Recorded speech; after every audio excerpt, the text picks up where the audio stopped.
2 மந்த்தாக இருக்குது. ஆனால் அது சரி பண்ணிட்டாங்க. வழியாக தான் பஸ் வண்டிலாம் போகுது வருது, அதெல்லாம் ஒன்றும் பிரச்சனை கிடையாது. சரி, ஈரமாக இருக்கிறதுனால வண்டி கீழே உட்காரதுனால கொஞ்சம் பேரிகேட் வச்சிருக்காங்க. விஜய்க்காக தான் அதை வச்சிருக்காங்க அப்படின்ற ஒரு குற்றச்சாட்டு அது இருக்கு. எல்லாமே இல்லை. பழுப்பு மெயின் பழுப்பு அது. அதனால பெரிய வண்டி எதனா இறங்குனாக்கா பழுப்பு லீக் ஆகி தண்ணி வெளியே வரும்.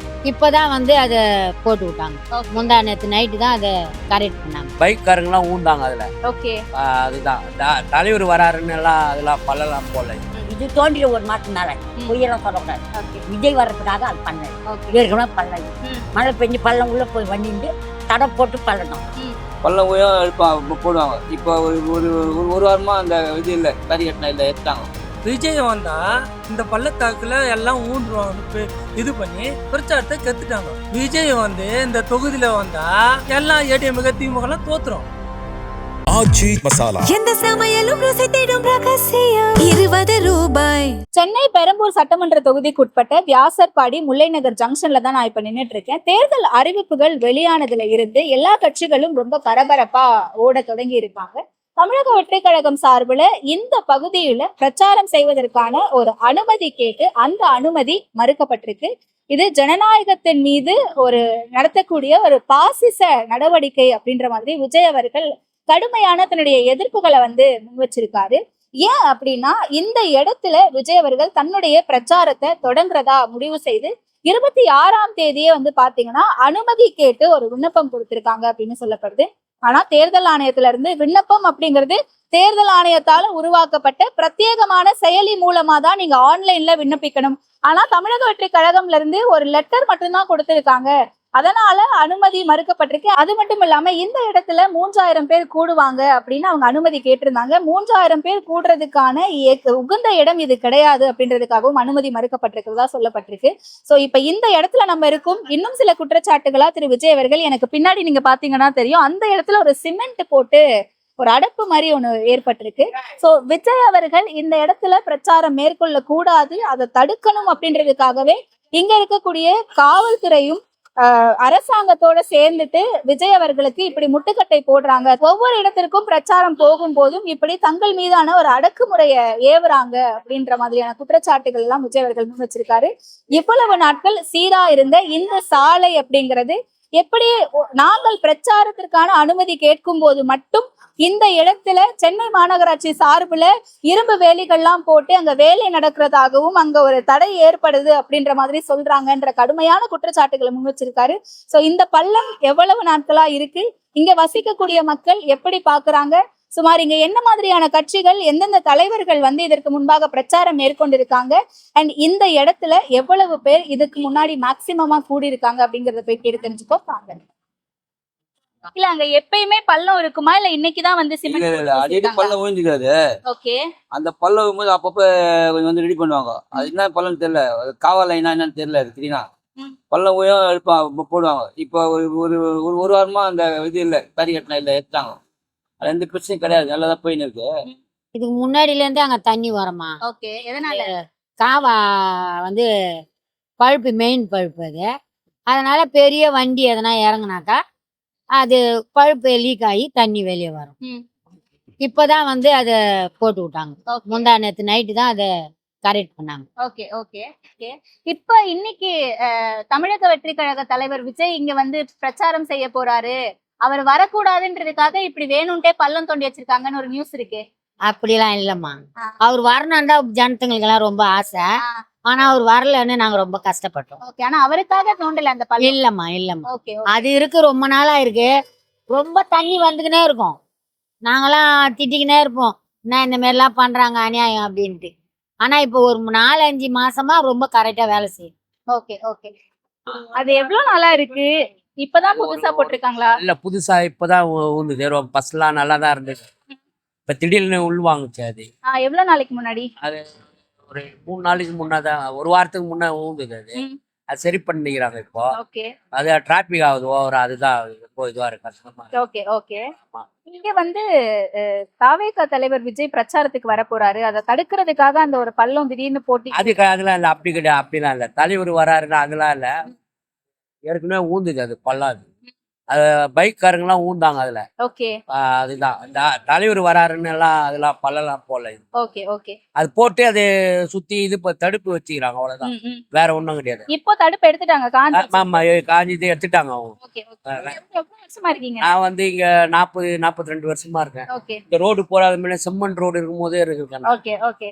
தாவேகா தலைவர் விஜய் இங்க பிரச்சாரம் வர போறதா சொல்லியிருந்தாங்க. இந்த இடத்துல அனுமதி கேட்டு அந்த இடத்துல நாங்க வரக்கூடாதுன்னு தடுக்கிறதுக்காகவே வேணும்ட்டே ஒரு பள்ளத்தை உருவாக்கி வேலை நடக்கிற மாதிரி காட்டுறாங்கன்னு ஒரு குற்றச்சாட்டை வைக்கிறாங்க. இருக்கலாம். அப்படிதானா? ட்ரைனேஜ் இருக்குன்றீங்க. இருக்கலாம். ம். ட்ரைனேஜ்லாம் அடிக்கடிக்க ஒரு இடத்துல பள்ளமாகும், அது ஒரு அடி போடுறாங்கல்ல, சரியாவாதா? ம். அதனால அப்படியும் இருக்கலாம்.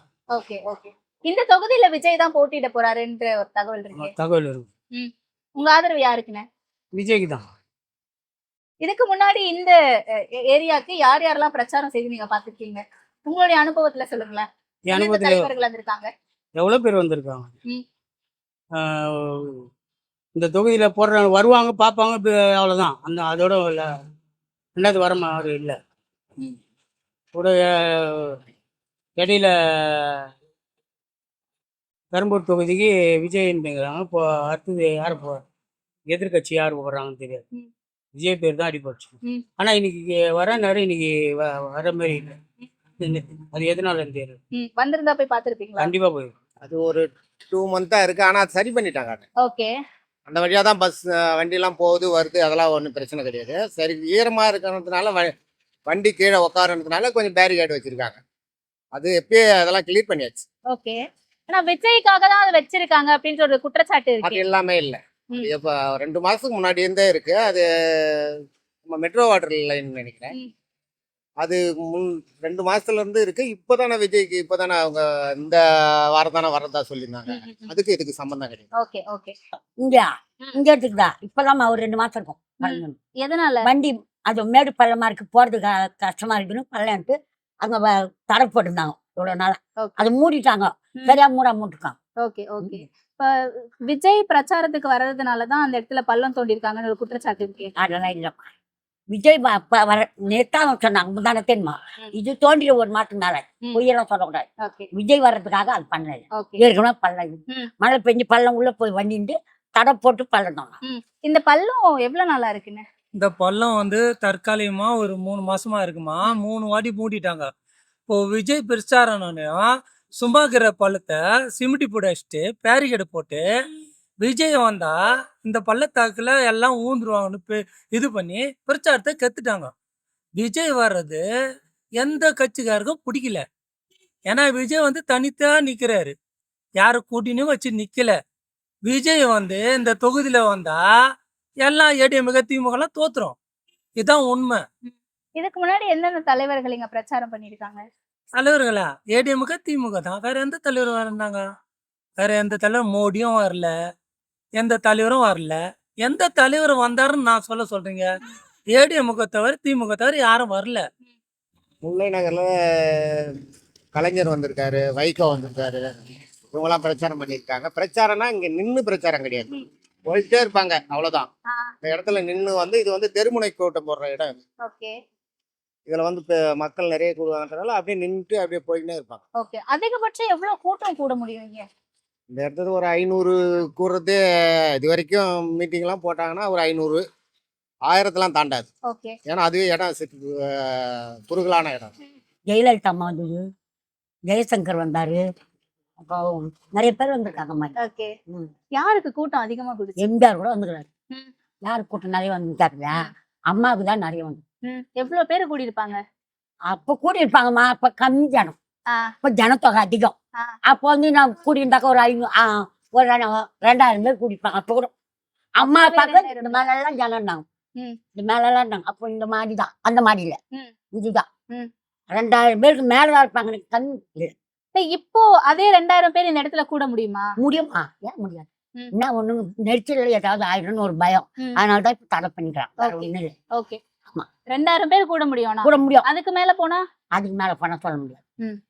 ஆனா முன்னே விட இப்ப ரோடு பெருசு, மேல இடம் இருக்கு, அதுக்கு மேல இடம் இருக்கு. முன்னே விட இப்ப அதிகம் தான் இடம் இருக்கு, ஆனா பிரச்சாரம் பண்ண முடியல. அது ஏதோ அவங்க மனசுக்கு இருக்கு, நம்மளுக்கு என்ன சொல்லுங்க. எனக்கு நினைவு தெரிஞ்சு எம்ஜிஆர் கட்சியில இருந்து வந்திருக்காங்க, கலைஞர் கட்சியில இருந்தும் வந்திருக்காங்க, பண்ணியிருக்காங்க. ஆனா இப்போ அதிகமா யாருமே இல்லை பிரச்சாரம்லாம். ரொம்ப இந்த மீட்டிங் போடுறதெல்லாம் இல்லை. கலைஞர் கட்சியில பாரதி நகர்ல போடுவாங்க, அவ்வளவுதான். வேற யாரும் இங்க நிறைய போடல. ஓகே அதுக்கு முன்னாடி எம்ஜிஆர் கட்சியில நிறைய ஜெயலலிதா அம்மா இருக்கிறப்ப நிறைய அதிகமா போடுவாங்க. ஓகே ஆனா அவங்க இறந்ததுல இருந்து இல்லை.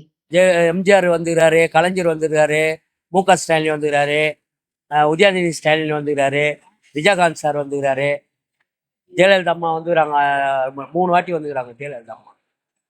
சீமான் சார் வந்திருக்காரா? சீமானும் வந்திருக்காரு. ம். சீமா வந்துக்கிறாரு, எல்லாம் வந்துக்கிறாங்க. திருமாவளவன் வந்து மீட்டிங்கா போட்டுக்கிறாங்க இந்த இடத்துல. ஓகே கம்யூனிஸ்ட்லயும் போட்டுக்கிறாங்க. 6 நல்ல கண்ணு செத்துட்டாருல்ல, அவரும் மீட்டிங்லாம் நிறைய ஊடு. ஓகே ஆமா ஆமா. எங்க தரப்புல இருந்து 3000 பேர் வருவாங்கன்னு தாவேகா தரப்புல இருந்து கொடுத்திருக்காங்கல்ல ஒரு மனுல. ஆமா. அது சாத்தியமா இந்த இடத்துல? ஏன்னா கரூர் போல ஏதாவது சம்பவங்கள் நடக்கிறதுக்கு வாய்ப்பு. ஏன்னா கூட்ட நெரிச்சல், அவங்க வர வண்டிங்க, 2 வீலர் இதெல்லாம் பார்க் பண்றது ரொம்ப மக்களுக்கு பாதிப்பை ஏற்படும். அதிகபட்சம் 500 தான் கூட முடியும். 500லேருந்து 1000, மிஞ்சி போனா 1000, மேக்சிமம் 1500லாம் கொள்ளாது இந்த இடம். இது வந்து தெருமுனை கோட்டங்கள் மட்டும் எந்த தலைவருக்கு அதிகமா கூட்டம் கூடி பார்த்திருக்கீங்க நீங்க? இந்த தலைவருக்குன்றது கிடையாது. இப்போ லாஸ்ட்டாக கூட நம்ம அந்த முல்லைநகர் பஸ் ஸ்டாண்ட் திறக்க வந்தாங்க, அப்படியே இறங்கி பட்டுன்னு திறந்துட்டு போய்க்கினே இருந்துட்டாங்க. இப்போ லாஸ்ட்டாக நம்ம உதயநிதி வந்து திறந்தார், அப்போ தான் கூட்டம் கொஞ்சம் அதிகமாக பார்த்தேன். அது கூட நிறைய பேர் அலோட் பண்ணல, பட்டுன்னு போய்க்கினே இருந்துட்டாங்க. அம்மா ஜெயலலிதா அம்மா வந்துடுறாங்க. ஒரு காலத்தில் கலைஞர் வந்தாருங்க. எம்ஜிஆர் வந்துடுறாரு. எம்ஜிஆர் வரும்போது வந்து அந்த இடம் வந்து எம்ஜிஆர் நகர் பேர் வச்சாங்க. எனக்கு தெரிஞ்சு கருத்து இல்லை, நான் சொல்றது ஒரு 40 வருஷம் இருக்கும். எம்ஜிஆர் நகர் பேர் வச்சாங்க. அதுக்கப்புறம் இந்த அம்மா ஜெயலலிதா அம்மா வந்தாங்க, மு.க. ஸ்டாலின் வந்தார், எல்லாரும் வந்து தான் போகிறாங்க. இது வந்து மெயின் ஆயிடுச்சு. அந்தம்மா இந்த ரோடை வந்து நம்ம தான் போட்டு கொடுத்தாங்க. அப்பயே அந்தம்மா ரோடை போட்டுக்கிறோம். இதில் எந்த குரலில் போயிருந்தாங்க மக்கள்லாம். கொஞ்சம் என்ன வந்து ஒரு மக்களுக்கு வந்து நைட்டில் பாதுகாப்பு தான் மெயின். எவ்வளவு கூட்டம் கூட முடியும் இந்த இடத்துல அதிகபட்சம்? விஜய் எல்லாம் வந்தா கூட்டம் இல்லம்மா, இடம் பத்தாது. அதுதான் அதிகபட்சம் எவ்வளவு கூட்டம்? 2 லட்சம் பேர் வருவாங்க வட சென்னையில. இந்த ஏரியா இந்த ஏரியா 1 லட்சம் பேர் வருவாங்கம்மா விஜய்க்கு. எவ்வளவு பேர் வருவாங்கன்னு கேக்கல, இந்த ஏரியா எவ்வளவு கூட்டத்தை தாங்கும்னு கேக்குறேன். தாங்காதம்மா, அதான் நான் சொல்றேன். விஜய்னு வந்தா அந்த கூட்டம் தாங்காது. அதனால கூட அனுமதி நடத்திருக்கலாம்ல. எதுக்குமா அனுமதி மறுக்கிறாங்க? மு.க. ஸ்டாலின் வந்தா அனுமதி கொடுக்குறாங்க. அவ்வளவு கூட்டம் வரும் தாங்காதுன்றீங்க, அப்புறம் எப்படி அனுமதி கொடுப்பாங்க? அது இதே கேள்வி தானே நீங்க கேக்குறீங்க. மு.க. ஸ்டாலின் வந்தா அந்த கூட்டத்துக்கு ஃப்ரீயா வழி இருக்கு. விஜய் வந்தா ஏன் கூட்டத்தை கட் பண்ண மாட்டாங்க? எப்படி கட் பண்ண முடியாது? பேரிகார்டு போடுங்க, கயிறை கட்டுங்க. அதிகபட்சம் எத்தனை பேர் பிடிப்பாங்க? 500 பேர் கண்ட்ரோலே இல்லம்மா, கண்ட்ரோல் பண்ண முடியாது. விஜய் 500 பேர் பிடிப்பாங்களா 1000 பேர் பிடிப்பாங்க? 1000 பேர் 2000 பேர் பிடிப்பாங்கம்மா. இந்த தொகுதியில விஜய் தான் நிக்க போறாருன்னு சொல்றாங்களே. இந்த தொகுதியா நிக்கட்டும், எருக்குஞ்சேரியில நிக்கிறாராம். எங்க ஒரு 3 இடம் சொன்னாங்க. நல்ல மாற்றமாம்மா. எங்க நின்னா என்ன, யார் நின்னா என்ன, கடவுள் ஒண்ணு இருக்கு, கடவுளும் இருக்காது. நல்லது செய்யறவங்க நல்லதுதான் நடக்கும். விஜய் நல்லது செய்யணும்னு நினைச்சா வரட்டும். எங்கெல்லாம்மா அவர் கெளிக்கணுமா? அவரு என்னை பொறுத்தவரையிலும் வந்து நான் வந்து இப்போதான் விஜய் கட்சி, நான் பக்கா திமுக. அப்புறம் ஏடிஎம்ல இருந்தேன். இப்போ எந்த கட்சியும் இல்லை. நான் சமூக ஆர்வலர் இருப்பேன். நான் சமூக ஆர்வலர், ஒரு பீப்புள் ஆஃப் இந்தியான்னு சொன்ன ஒரு சமூக ஆர்வலர். மக்களை பொறுத்தது அது எப்படி என்னன்னு. எம்ஜிஆர் இருக்கிறாங்க, எம்ஜிஆர் கட்சி இருக்கிறாங்க, டிஎம்கே இருக்கு, திருமாவளவன் கட்சி இருக்கு, நான் தமிழ் கட்சி இருக்கு, எவ்வளோ நிறைய இது இருக்கு. எதுவும் சொல்ல முடியாது. இப்போ எப்படி சூழ்நிலை, மக்களுங்க எப்படி வாக்கு அளிக்கிறாங்கன்னு சொல்ல முடியாது. நீங்களும் மக்கள் தானே? நானும் மக்கள் தான் சொல்றேன். ஓகே.